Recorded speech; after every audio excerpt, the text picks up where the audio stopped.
Oh my god, you guys, I ended up, I ended up crying in class. I broke down in the middle of a lesson, in the middle of the teacher's lecture. I was just sitting there, like, taking notes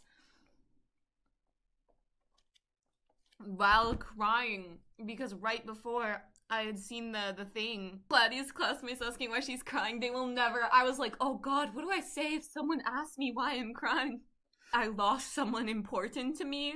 Like, what do I even say? Yeah, it's good that she's not at least gone forever. But just yesterday, we were tweeting myth forever, and then this happens. Oh god, I'm gonna cry again.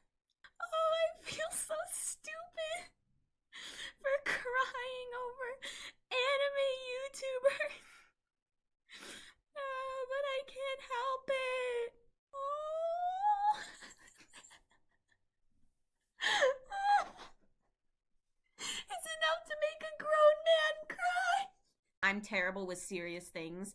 I always have to make them into a joke or brush them off. But back when I was like a couple of years back, like during COVID, I was going through, as most of us were, a very difficult time, and I hadn't really been able to get out of that until more recently when I rediscovered Hololive. I watched a few clips of them back in 2020 and 2021 of Myth, and that was my first exposure.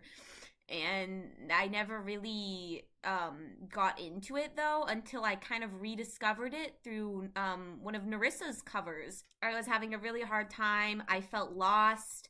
I didn't really know where I was gonna go in life, what I was gonna do in life. I didn't know what I wanted to do. I had no motivation. And then I saw Hololive and I was like, oh, this is what I want to do.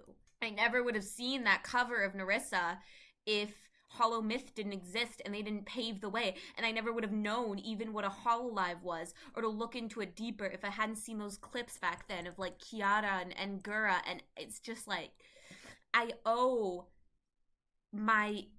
all my happiness now to them. I would not be here. I would not be streaming. I would still be lost and without a purpose if it wasn't for these girls. So it's just I can never thank them enough.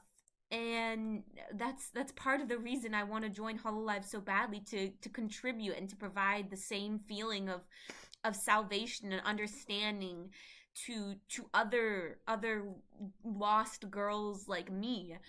And if it weren't for those first 5 girls who took a risk, the fact that they had their 4-year anniversary recently and the stream tag was Myth Forever, and now Am is leaving, it just feels so cruel. Although I suppose we can see it as a positive way, in a positive way, as though it's like, even if Ame leaves, it's gonna remind us that they'll still always be Myth, and we'll still have the memories.